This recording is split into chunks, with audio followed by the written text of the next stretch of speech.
Weber State Weekly Women's Hoops Show. We're a member of the Big Sky Podcast Network, and I'm your host, Colby Peterson. On the show today, we have returning to our panel, Brooke Minnick. Brooke, no women's hoops this last week. The Wildcats were on the road, so what did you do with yourself? A whole lot of nothing. Sometimes that's the best thing to do. Just hang out. Don't got to worry about nothing. Just like, hey, listen, it's wintertime. I don't want to go outside. I heard it's cold in Ogden these days. Yes. Yeah. Well, good. So let's talk a little bit about today's show. So we'll have a player interview for you folks. We're going to be chatting with senior forward Daryn Hickok, talk a little bit about Monka and kind of what's been going on with her and the team this season as our first player interview of the year. We'll also do some game recap. We'll talk a little bit about the game against North Dakota in Grand Forks last weekend. Then we'll do a preview of the two. It's a little weird because we will talk about the game coming up on Saturday, which is against Utah Tech in the Purple Palace. Then we'll look for Tuesday's game, which will kind of adjust our schedule a little bit. Normally we'll do this show on Tuesday nights, but because the team is playing on Tuesday night, we'll push the show to Wednesday so that everybody can get to the Purple Palace and root for the Wildcats as they take on number 13 Utah. So we'll preview both of those opponents today and give you an idea of who's coming to the Palace and what you might expect. But before we get into all that, encourage everyone, please subscribe to the show, whether that's on Apple Podcasts, Spotify, Stitcher. Those are all good places to find us. Then you can also find us on social media. We're on Facebook, Instagram, Twitter. Hey, man, talk to us. You want to tweet us? We'll respond. You want to message us on IG? We'll respond. I promise. I'm the guy that runs those accounts. So you have my word. I'm the admin. I will respond to you. But we really appreciate the folks that have taken that step and followed us, giving us their likes. And so thank you to you folks. Really appreciate you and all the interaction that we get on game days and beyond. We're also on Patreon. You go to patreon.com/Weber State Weekly. Become a patron. Support what we're trying to do. We have some things planned, I think, for the semester after this one. We'll see how it works out, but we might be expanding our team a little bit, bringing on some interns. So appreciate our patrons for helping us out and hopefully expand our coverage of Weber State as we move into the spring semester. So that's it. That's our intro. So now I want to welcome senior forward Daryn Monka Hickok back to Weber State Weekly. Monka, thanks so much for taking some time. I know you folks are busy. Student athletes always busy. So thank you so much for taking it. No, thank you for having me. I love your show. So hey, thanks so much. And we got started off a little bit late this year because we didn't start the hoop show right as the season started. Trying to wrap up football and volleyball at the same time. So 4 shows a week wasn't conducive to my family schedule. Here we are. We're talking women's hoops. We're here. So, Monka, I wanted to start out by asking you, we haven't chatted with you since last season, and obviously a lot has happened since then. So I wanted to talk to you a little bit about that offseason. I know you've done a lot of work in the gym, working on your shot, working on a number of things. I want to talk to you a little bit about that. Kind of what did you work on over the summer? What do you feel like you've gained a little bit more confidence in, some aspect of your game after going through the offseason and now ready for your senior season at Weber State? So I would probably say the main thing I worked on was my shot. I kind of had to hit the ground running as far as preseason and postseason went for me, because the way people were guarding me last year was crazy, and it was really hard for other people on my team to play too, just because I wouldn't shoot like the 3. For example, I didn't attempt 1 3-pointer last year, and I started shooting my mid-range as the season went on. But prior to that, I hadn't shot the ball very much. So that was kind of my main focus, was to get my technique and my form consistent. And so I worked a lot with Coach Kamiko and my coaches just on getting my shot right and just reps and reps and reps. And then I also worked on counters, because I knew people were going to, help across on me, and just kind of still being able to score in addition to people trying to stop what I do best. So. Yeah, and we've seen that already this season. We'll talk about it in the North Dakota segment. But, teams have definitely keyed in on that, you're a dangerous player. You're somebody who can score on them. And so they're going to commit other players on defense to you and try and stop what you do. So it makes sense that you're like, hey, I got to reinvent some things. And I think that people don't realize that when you have success, coaches know that. And so they try and take away that success defensively. So you have to continue to develop your game. So really admirable. Mm-hmm. Brooke, any questions for Monka tonight on? So speaking of Coach V added her this year. What kind of impact has she brought to the table? So she's actually been like a huge energy shift for us. Because she's been where, a lot of us want to go, She played at, Power 5 school, played for Pat Summit, and then went to the WNBA. So I'm right here in Tennessee. I know all about Pat Summit, man. Legend. So she's really been through it. And so just kind of having her here and her wisdom has given us all a different perspective. And I know for me personally, it's shifted me into a different gear. And I thought I was working hard, in the past 3 years I've been here, but I really think I've taken it to another level because I realized I could. So, and that was a lot of like what I've learned this year is from her and just from her experience and her trying to give me knowledge based on what she's experienced, which is super dope that she can do that.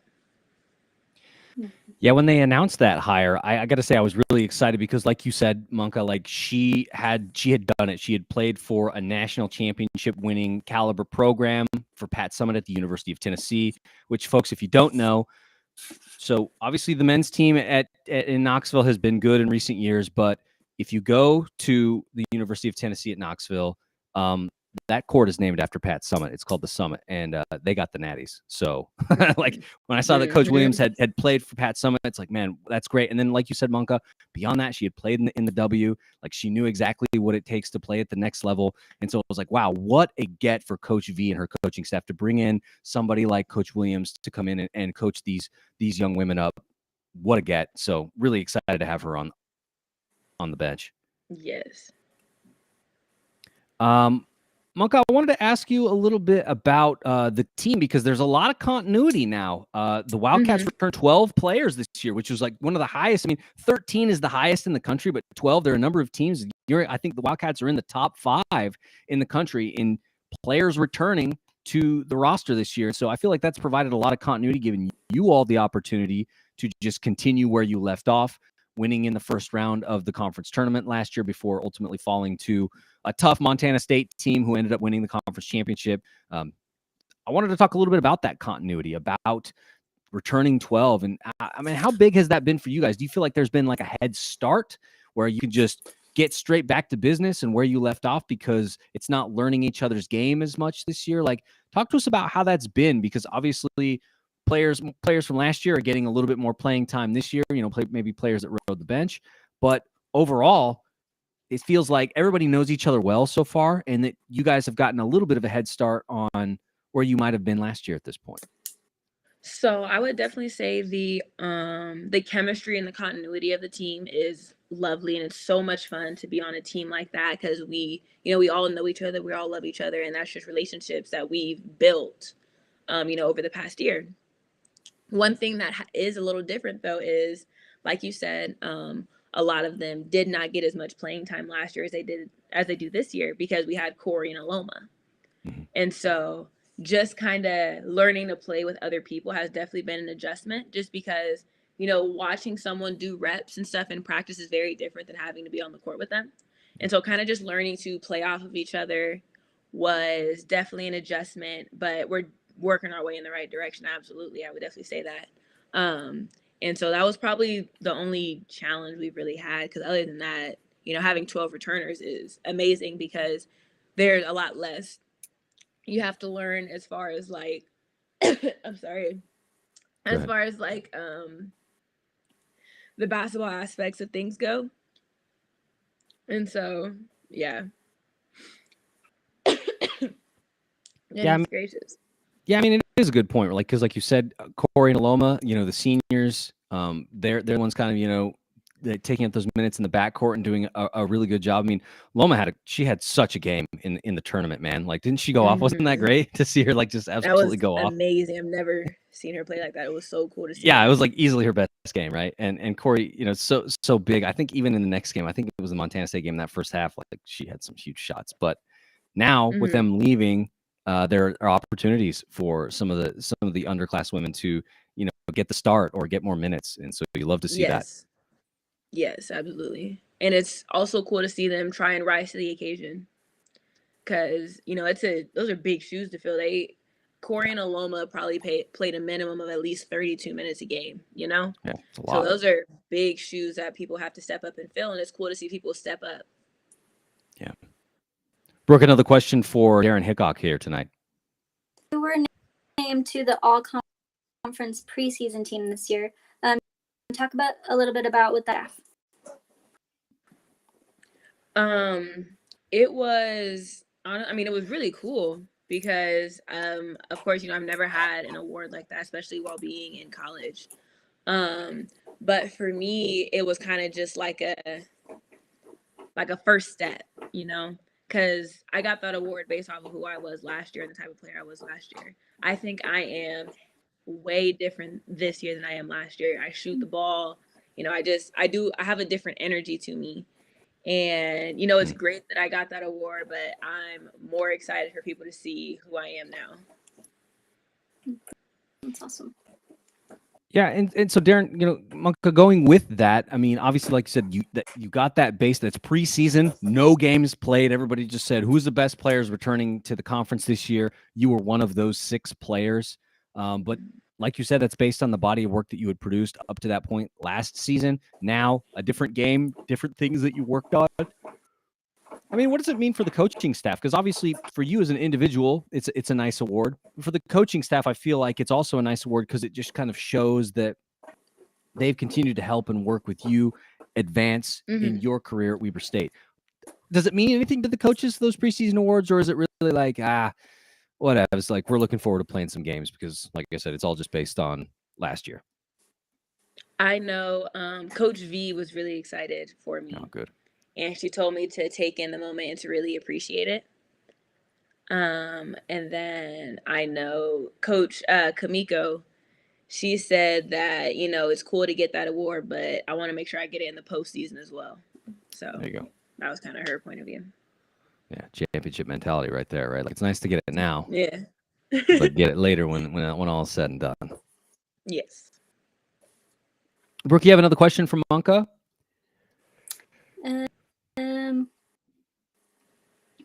You are currently leading the team in scoring at 17.9 points. A little bit about how you've been able to continue your success in spite of the team's knowing. I would probably say that it's definitely been an adjustment. And it was a shift because not only with the difference in how teams are playing me now because of who I am, but also with playing with new teammates and the different role I've stepped into this year. And so as far as playing against other teams, it took me about a game or two to really get my rhythm. And it always kind of does for some reason, but it's, they can only take away so much when trying to, guard someone. And so now it's about finding those loopholes, finding what they still give you, and then even still making an effort to get what you normally want, So that's kind of been like what I've been focusing on is how, like, yes, they're doing this to me, but how can I still get what I want and do what I need to do for my team? Yeah, I think that we've seen that so far, Monka, where it's like they're going to try and take away your spots already in the out-of-conference schedule. Like I said, we'll talk about this against North Dakota. Every time that you get the ball, they would double you. They would want to get you off of your spots so you're not used to shooting from that particular spot because you want to get somewhere where you've practiced. You're used to making that shot. But at the same time, it is about creating as well, right? Where it's like, I'm a player. I'm not a robot. So if I'm not on my spot, what else can I do to make them pay? Because they think that they are taking something away, but in taking something away, they're also giving something up. What is that something, and what can I take advantage? Because you can only do so much on defense. Monka, I wanted to ask finally about, the out-of-conference schedule is it's coming to a close. You guys are wrapping up 2 tough games here in the Purple Palace in the coming week. So taking on Utah Tech on Saturday, and then number 13 Utah comes to the Palace on Tuesday night after that. I wanted to talk a little bit about how you prepare for opponents because you're a senior now. I'm sure that you've gone through a progression of learning and growth throughout your career. 2 tough tests coming now, and you know that.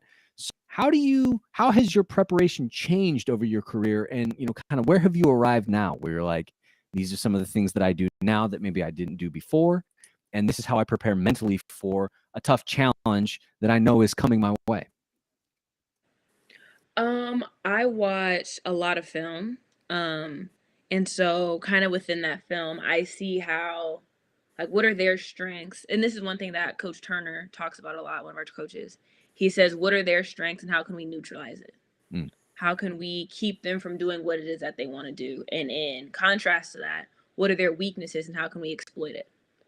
And so when it comes to me personally, one thing I'm known for is scoring. And so I see how they play defense, how they play ball screens, where their help rotates from. Because one thing that I've had to get better at is passing. Because a lot of people rotate over, so I have to see who rotated over to help and where my person is going to be open at, and just kind of always making the right read. So I would probably say the main way I prepare for games is watching film, and then also getting shots up with my coaches, just because I got to make shots. I have to. Yeah, it makes sense because, like you said, you're gonna find out these are the little wrinkles that that exist within their system. So, like you said, you spend the time, and as you go through your career, you learn certain things, and so it's like, oh yeah, this is like that. Oh yeah, this is like this time here, and you build on that database of knowledge that you've developed over years of watching film. So, do you feel like it's easier now that you're able to process the game faster than maybe you did a couple of years ago because you've built up that base of knowledge about the game? Oh, absolutely. There were so many things that didn't make sense to me, and I was just like, there's so much thought that's put into the game, and so it was hard for me to, like, essentially, like, for it to feel natural, for it to not feel so forced, and everything be so, like, so thoughtful and so, like, thought to such, like, a high extent. And so once I finally learned it and I adjusted, now it's just second nature. It's like, oh, they're gonna ice a ball screen, so I can either shoot the pull up in the middle or I can look for my big on the roll. And so it's just kind of, certain things that used to be such, like, so hard for me to process, I now it's second nature. Yeah. And it's more reaction based. Dan Hubler here in the chat says our team is so fortunate to have such experienced leadership in Monka. So thank you. The fans love you. But Brooke Minnick, I'll give you one more opportunity. Any final questions for Monka before we let her go tonight? Not that I can think of. Just thanks for being on here again. Yeah, of course. Thank you for having me. Yeah, Monka, I want to thank you again so much for taking the time, like we said, to chat with us here at Weber State Weekly. We know you folks are busy. It's getting to the end of the semester here, and you're obviously in the midst of trying to play basketball and wrap that up. So a little bit of time with us is greatly appreciated. Thank you so much. Wish you the best of luck in the Palace this Saturday, and I will see you on Tuesday night next week against Utah. Best of luck in your preparation. All right, sounds good. Thank you, guys. We'll see you. Thank you. Want to wish Monka the best again, and I thank her for taking the time to chat with us here. Brooke, I really like like you said, I mean, Dan said it in the comments, just the leadership that Monka has showed, because, I mean, so far from what I've seen this season, watching a handful of games, trying to divide my time between November's a crazy time for sports. So, you're ending football and volleyball, you're trying to watch hoops. And sometimes you're playing out of conference. You're not able to watch the game because it's on some weird network, or you got to pay for like weird stuff. Anyway, so just trying to catch the games I have, it really feels like teams are keying in on her this season. They know that she's a threat, and so they're doing everything they can to make her life hard. And in spite of that, she still continues to produce, which I think is just incredible. That's 17.9 points a game. That's awesome. Yeah, I mean, it's a lot of buckets, right? It's a ton of buckets. But let's turn our attention now to the North Dakota game, because we talked about it last week about how this is a team that likes to play defense, and guess what? They played defense. No surprise there. They did what we said they would do, which is play defense. And so let's talk a little bit about how things went. And so first off, like I was talking before we started the show, this game was really interesting because there was a lot of fouls, like a lot. I feel like the refs were really, really tight with the whistle in this one, where there were so many times, like I think there were 9 fouls. The Wildcats had 9 fouls in the first quarter alone, which, I mean, just really messes up what they want to do because you got all these people in foul trouble. But Brooke, I kind of want to get your thoughts on this. What do you do? Like in this case, the Wildcats are in foul trouble, especially those playing in the front court. So the forwards, quite a few of them. Vicky Parra had 2 really quickly. I'm trying to think about who else had 2, but just the front court was really they just had a hard time. And so because of that, they had to kind of like play a little bit softer, because they're playing with 2 fouls and it's the first quarter. And so I don't know, man, like the Wildcats are known for their defense. And when you're not able to play your more aggressive brand of defense, how do you retool around that when you're in foul trouble? Because it seems really, really difficult when it's like I'm used to having a little bit of leeway. And in this one, I was given no leeway. So you're playing a little bit softer. How do you balance those two out? Because now, it's not the other team that's taking something away from you. It's the refs that have taken something away from you. Mm-hmm. I don't know. Because didn't we talk about how we were hoping to use their North Dakota fouls a lot? Weren't we hoping to kind of turn that on them? Or yeah. Talked about last week? Yeah, we did. And I would say that, they did have they had their fouls, right? Like they ended up with 22 fouls of their own. The Wildcats ended up with 25, which on you look at it and go, well, that's almost even, Colby. It's like, yeah, but I just feel like their fouls, they added up later, I guess is what I want to say. Yeah. Like there was a lot of stuff that happened later in the fourth quarter where it didn't matter as much. And so it felt like they weren't necessarily able to take advantage the way that we had hoped, where it was like they're going to be aggressive, they're going to play defense, so use that against them, because there was a point in the game where North Dakota presses, and I think it was in the second quarter, and the second quarter was really kind of a drought for the Wildcats offensively, and I think that's we'll talk about it in a second. That's where they really dug the hole that they just weren't quite able to get out of.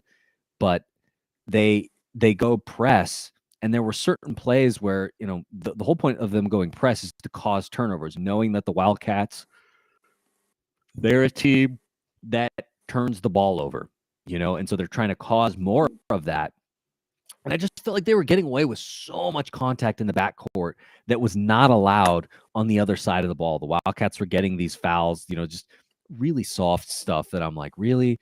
Or I don't know, man. There was just so many things like that. And so it just didn't feel like it went the way that we had hoped, that they would use that aggressiveness against them and get their free throws. Because, they shot a lot of free throws in that first half. And if you look at the numbers, it's like, well, they only shot 10 more free throws than the Wildcats, Colby. They were 15 of 26 from the free throw line. The Wildcats are 15 of 17. So on par, they made the same number of points from the free throw line, but they also got 9 more opportunities to shoot that ball. And you can say, well, the Wildcats are more aggressive. I don't necessarily believe that. I just don't think that they were more aggressive than North Dakota was. Like, I'm not buying that. There were definitely, I think, some mental mistakes, but I don't know. Like when the refs are putting the other team on the line so much, do you just play softer? Like, how do you get yourself out of that? It's tough. I guess you kind of have to play out of your game, which it looks like that's exactly what happened to Weber. It just was just completely, I guess maybe took the air out of Weber. And I think so. And yeah.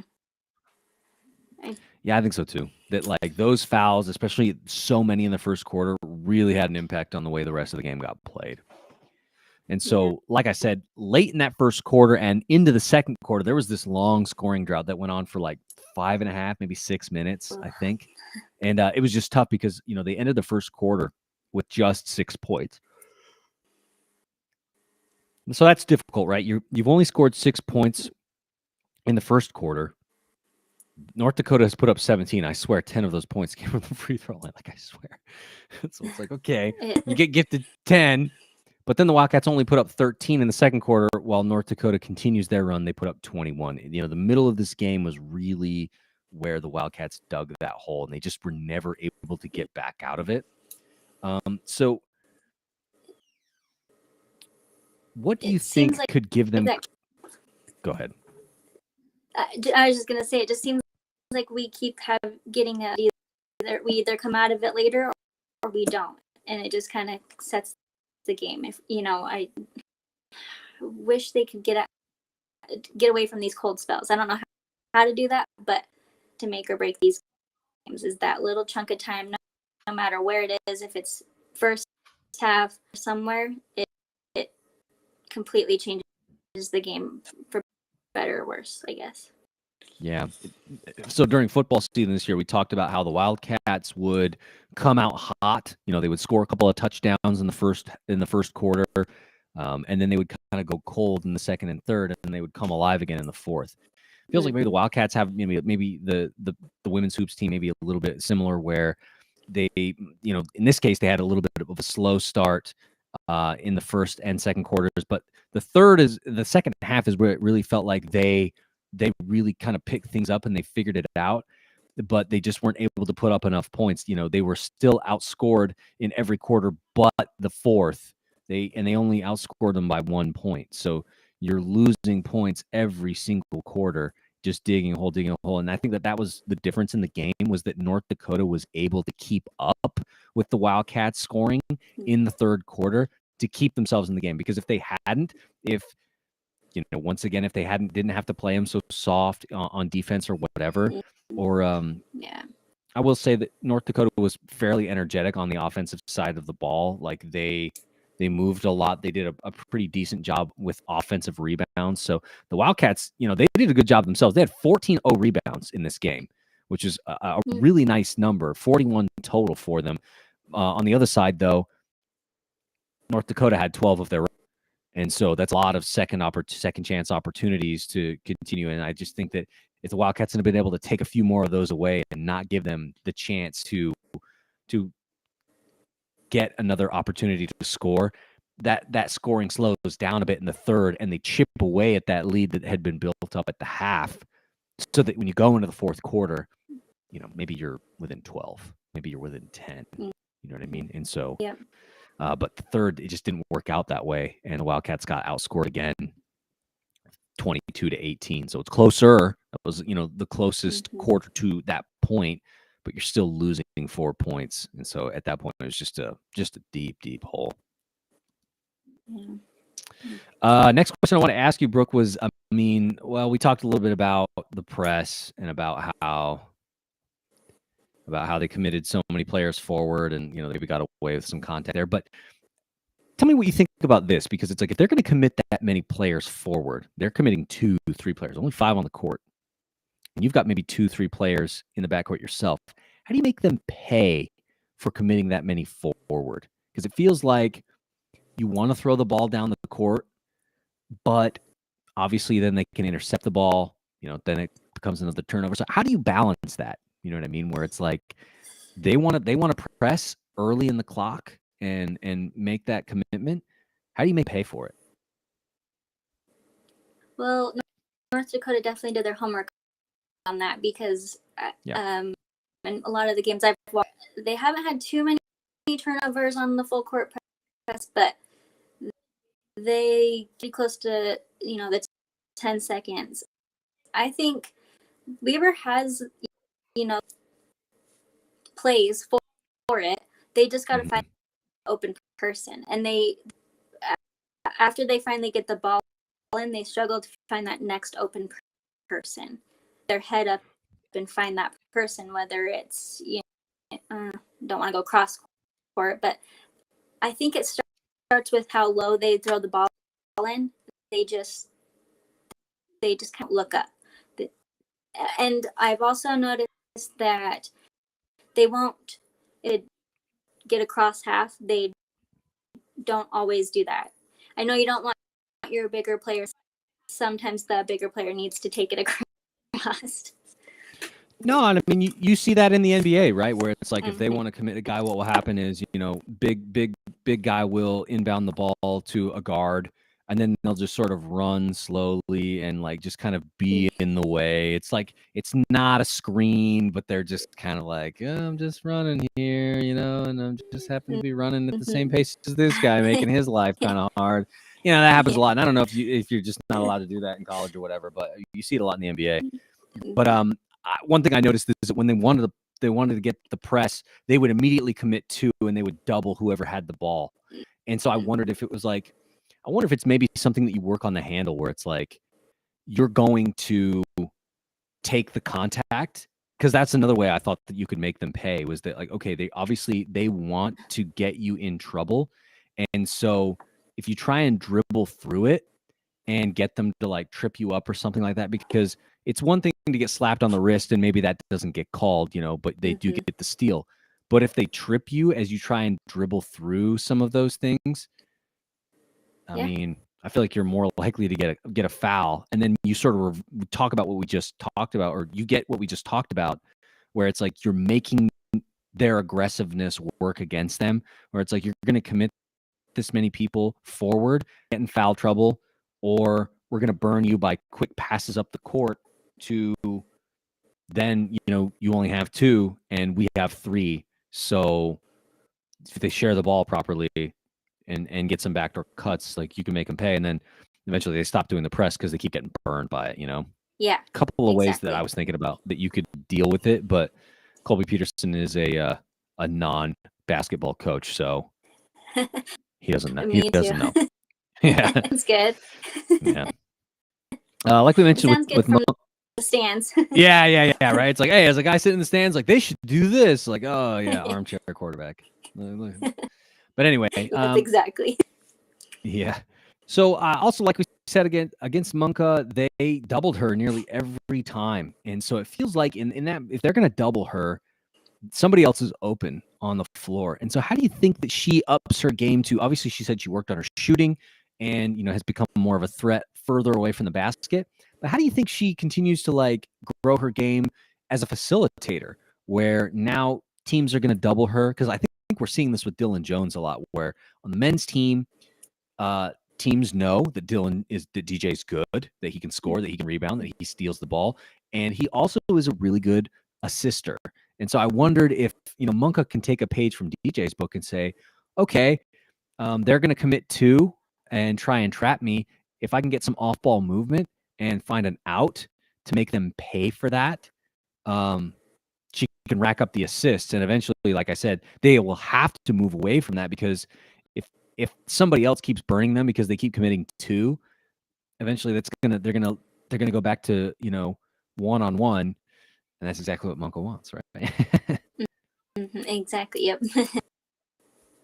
Yeah, and so like, do you think that at this point where Monka is a senior, and it's, you know, we're almost into conference play, is it something that you just start doing, or is it like at this point, if you're not doing it now, it's not necessarily something you add to the game because the potential for even adding even more turnovers goes up? I mean,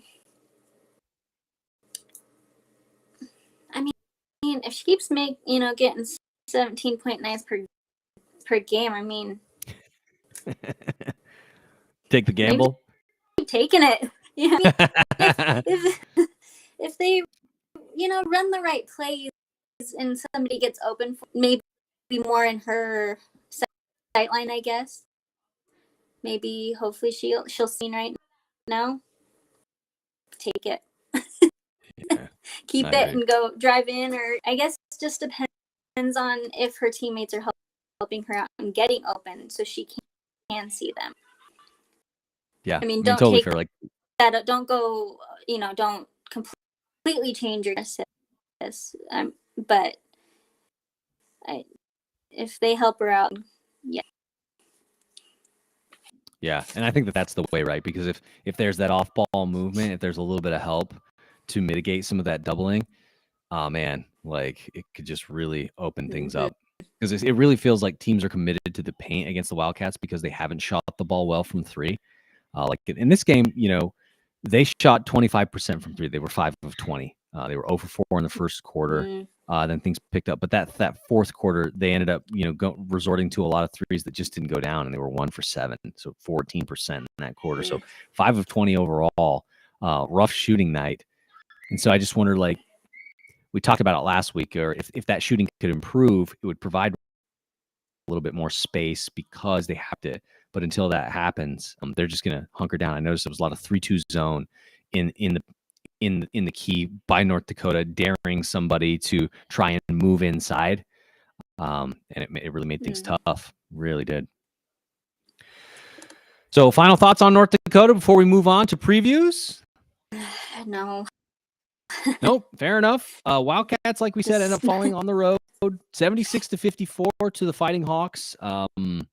So they beat them last year, but this year not as lucky. So they will move on now and take on the final homestand of the out-of-conference schedule. And so that homestand will include, like we said at the top, Utah Tech, the former Dixie State from St. George, and number 13, the University of Utah, which is the highest ranking. My understanding is the highest ranking that program has ever achieved. So let's start with Utah Tech. So, Brooke, some research that I did on Tech, they rank number 1 in the WAC in scoring, field goal percentage, and three-point field goal percentage. And they're also 3rd in rebounding. Now, the Wildcats have that good defense, though, right? They've been able to slow down high-powered offenses and kind of, try and gum up the works a little bit. And so Utah Tech is rolling into town with a high-powered offense. That's a thing that they're going to do. How do you keep the Trailblazers from breaking out? Because it feels like there will be defensive effort to maintain them, keep them contained, but they're going to be trying to break out. And how do you make sure that the Wildcat offense has a chance to keep up? Because it really feels like that's been the problem, is keeping up in these last few games. Yeah. Yeah.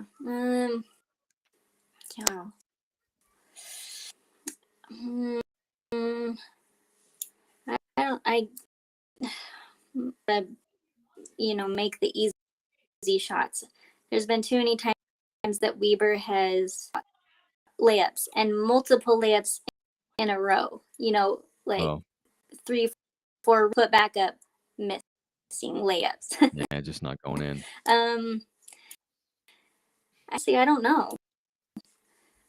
One thing that I was thinking about was just, based on what we saw against North Dakota, was playing aggressive defense. That's important, making the Trailblazers uncomfortable, but also not too aggressive where you get yourself in foul trouble, right? Because then you're behind schedule. You throw off your own game by being too aggressive.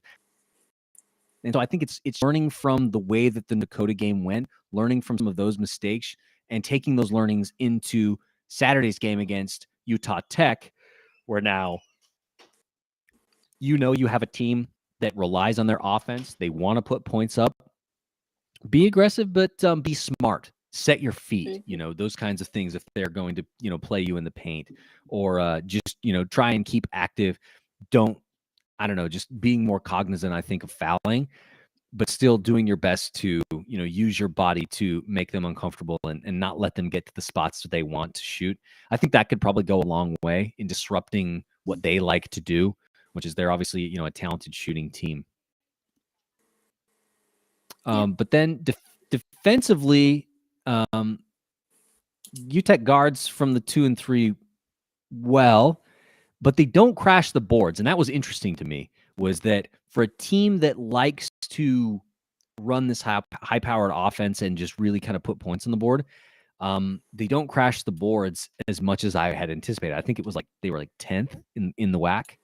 And I was like, wow, really surprised at that. And so,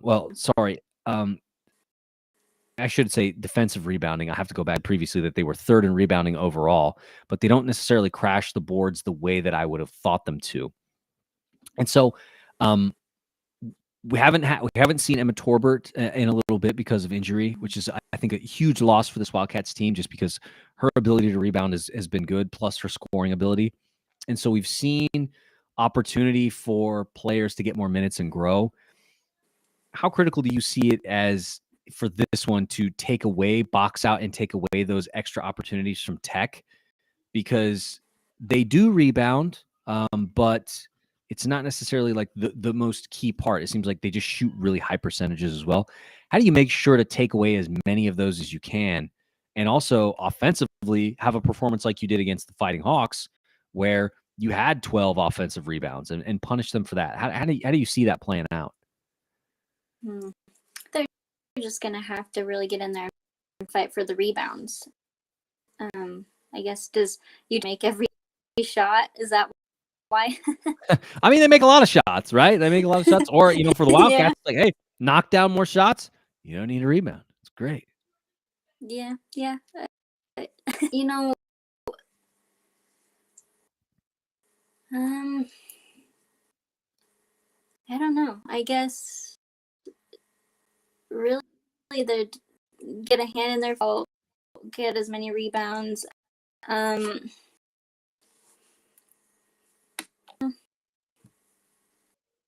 I don't know. I think for this one, shots, don't have cold spells. yeah, make the shots, man. Like get that 3 point. I think it really felt like in the third quarter of the North Dakota game when they really started the offense finally got rolling. They were putting up points. It felt like they gained a lot of confidence and energy. The slow start in the first quarter bled over into the second quarter offensively, where it was just like, I don't know, there just wasn't a lot of confidence there to keep that going. But in the third quarter, where shots were falling, it's like, okay, like kind of energized them. And so I feel like taking care of those fundamentals early in the game can pay dividends later, where you feel like things are kind of going your way and you're in this, whereas like if you get out of it early, it's tough to, motivate yourself to say, okay, we're going to dig out of this 15-point hole and get back in it. You know what I mean? Yeah. Yes. And I think they seem to start settling for just hasn't been their game so far. And so did you say in the North Dakota game they really bad from 3, especially in the fourth quarter? Yeah. Overall, not a great shooting game from 3 for them. And like I said, it was a pretty slow start, but also the fourth quarter, they fell off. They were 1 for 7 in that quarter. I think they just, when they're down, then, time's ticking down, they just start and just hasn't been working, especially this year with the team. So I think they need to keep with, mid-range, short shots, sticking to their game, what they do well. They should be okay. Just don't start panicking. It seems like they'll panic if they're not hitting anything. And,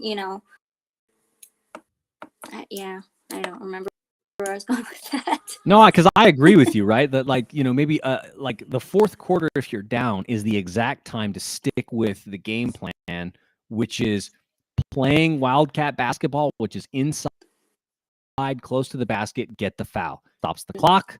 You then get on the free throw line, whether you make it or you don't. So if you can put yourself in an and one situation. Jaden Matthews had this great 4-point play to start. I think it was the fourth quarter. And so just like stuff like that. I think you're right that like jacking up threes late in the game if you're down is not the answer. Continue to play your game inside, because I feel like if teams are up big, that's when they'll get nonchalant in some of those plays and they'll get a little bit sloppy. Yeah. And so they will foul you. They'll put you on the line. You can get free points from the stripe. And then you can continue to just punish them until you've chipped away with the clock stopped at their lead. And next thing you know, you're only down 10, 12, and you've got 6 minutes to play or something like that. Like then you're in it. You're in the game. And they really have to think about how you're playing. And then I think it also puts the Wildcats on offense, because then they have to figure out a way to stop it again. And maybe that's bringing in some of the players because I noticed that North Dakota started the fourth quarter with all bench players. And so they rested the starters going into the fourth because they were up like 23 at that point. And so there's an opportunity there to get back in the game, because it's like, listen, these players don't play a lot. We're more than happy to leave in, the folks that we can, depending on the foul situation, and get back in this. So I think I agree with you that like, don't just start jacking up threes. Play your game, because the fourth quarter, when the chips are down, that's exactly the time when you want to see that kind of game get played. Yes. Let's talk a little bit about Utah before we wrap up here. So like we said, number 13 Utah comes to the D. An impressive early season resume. They're undefeated 8-0. They've got some nice wins. They beat Mississippi. They beat I'm trying to remember all the teams that they played. But they have some quality wins. thus far in this young season. And so a number 13 team coming to the D. I mean, I don't remember the last time a ranked team came to the D. You know what I mean? And so, like, do you think that plays a role that, like, there's an intimidation factor there that it gets in their heads, or are they able to just be like, hey, man, it's just another game, and it's in the Purple Palace? How do you see it? I'm a little worried that it'll be a little scary for them. Sure. And that's understandable. And odds have not been very good for Weavers. So it's not like they'll have much of a edge, unfortunately. I'm worried there's also going to be a lot more Utah fans than Weaver. So I think it'll be a little scary, maybe. I'm worried about a little bit of a slow start because it's like, oh no, it's Utah.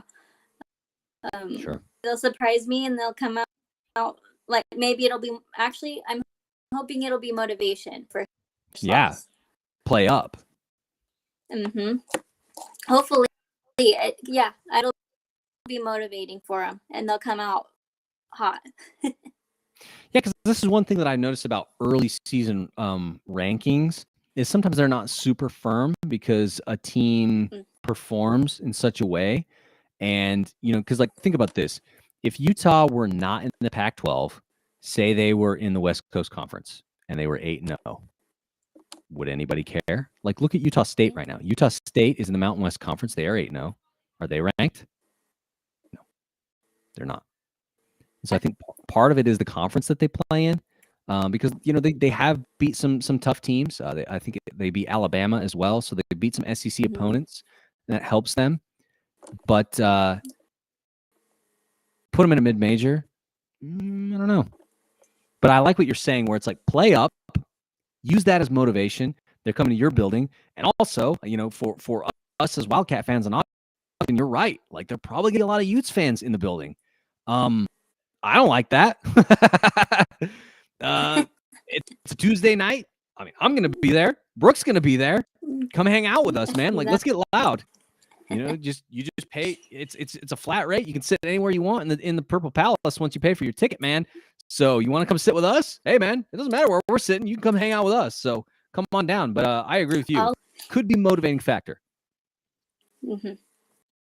Yes, and I'll let you me. Normally, I don't like that, but if you're there to cheer on Weaver, you can sit with me.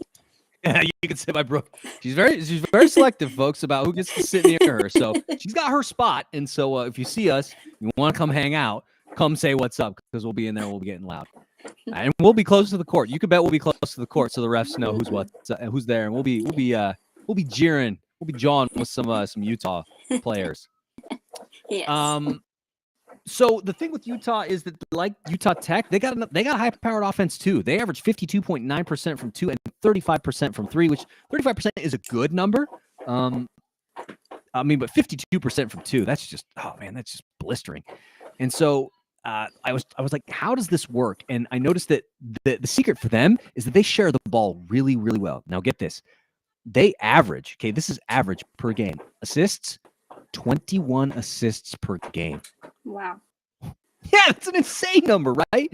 So they share the ball incredibly well. And so expect to see a lot of off-ball movement. And so if the Wildcats are going to have a chance in this one, they're going to have to be active defensively, because this is a team that really likes ball, and they like to find the open shot.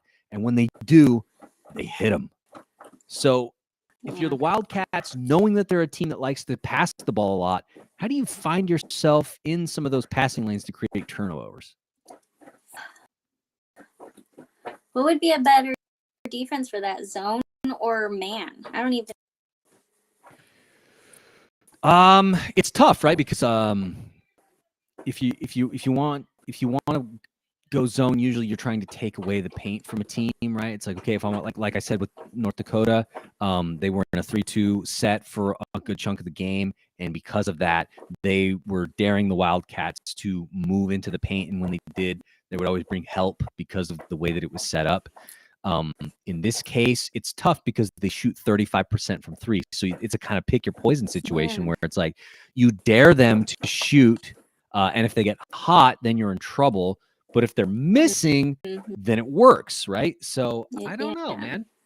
I think also, like Monka said earlier in her interview, watching film is probably going to be so important because watching the way that this team likes to share the ball is going to be pretty indicative of what they're going to do, and it's going to help the team to anticipate some of those passing lanes, get their hands in there and disrupt. Because if they can disrupt the flow, I think that's going to pay huge dividends, especially if Utah is not able to get going early. They get slowed down a bit and they gum up the works early because the Wildcats are, excited and playing with energy.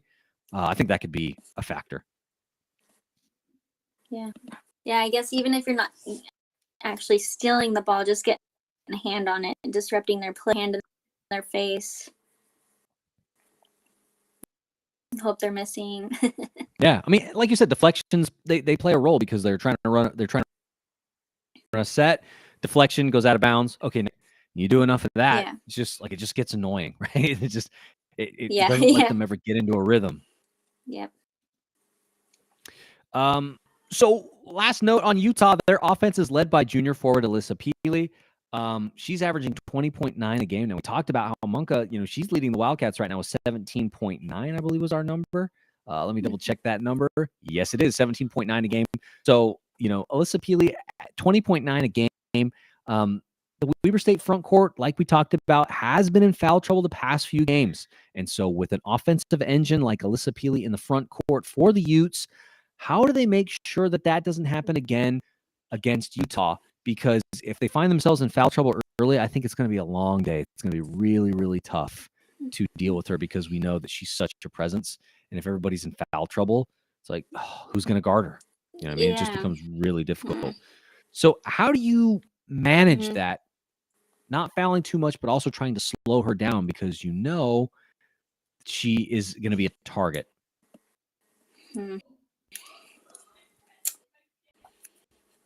Depends on the refs they bring in. Certainly does. Like we talked about, certainly does.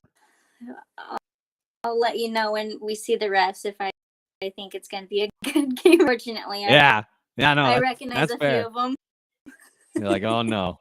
If it's the refs we saw from the Montana game last year, I'm going to lose it. I will absolutely lose it because that was one of the worst officiated games I've ever seen in my life. Yeah. Yep. I don't know what you do with her. I guess anybody, you just get a hand in her face, you box her out, you maybe make her do it all herself, take away everybody else. Do you commit to a team that does like to pass the ball? And she's not the only offensive engine. She's not the only player on the team that averages double-figure scoring. And so it's like you can take that one away by doubling, but then you're going to have to dare somebody else. And are you willing to take that chance? Like, I don't know. It's tough. Yeah. This is why she's good. Yeah. Yeah. Yeah, I don't know. Well, overall, the Wildcats will have their work cut out for them in the next week. So Saturday against Utah Tech, coming to the Purple Palace, and then the following Tuesday against the University of Utah. Going to be a great game. Like we said, Brooke and I will be there on Tuesday night rooting on the Wildcats against the University of Utah. You should be there too, and we'll have a good time. So, Brooke, now we'll look at the upcoming schedule. Like we said, Saturday, December 17th versus Utah Tech, 1 p.m. Mountain Standard Time for that one. Tickets at WeberStateSports.com or ESPN Plus. Tickets are cheap, man. They're like $7. Show up, hang out with us. I won't be at that one because I'll be driving to Utah, so won't quite be there yet. But then Tuesday, December 20th, number 13, the University of Utah comes to Ogden, 5:30 p.m. Mountain Standard Time for that one. Once again, tickets at WeberStateSports.com, or you can watch the game on ESPN Plus. Come hang out with us, man. It's going to be a lot of fun. We're going to be down there. We're going to be loud. And we're going to get in their ear a little bit. So let's be loud. Bring some signs. I'll probably have a sign that I bring. And so I'll bring one for you too, Brooke. I know how much you love signs. Yes. Thank you. Then the following week, you're going to little holiday break for Christmas.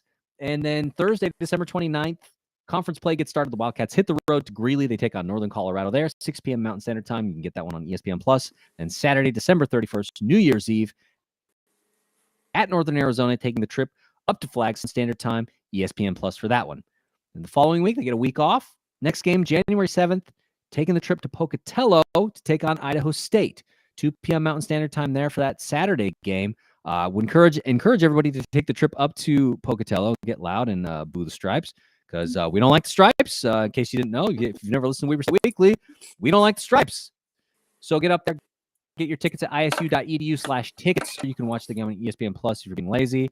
I will be watching the game on ESPN+ because I will be back here in Tennessee. But I encourage everybody to get up there to Pocatello, be loud, and support the ladies on the road. Then Thursday, January 12th, Montana comes to town to face the Wildcats in the Purple Palace, 6 p.m. Mountain Standard Time for that one. Tickets at WeberStateSports.com or ESPN+.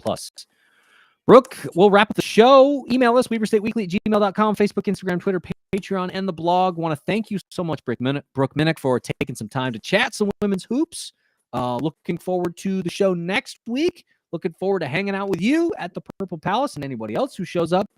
So we'll wrap it up like we always do. Weber State. Great. Great. Go Wildcats.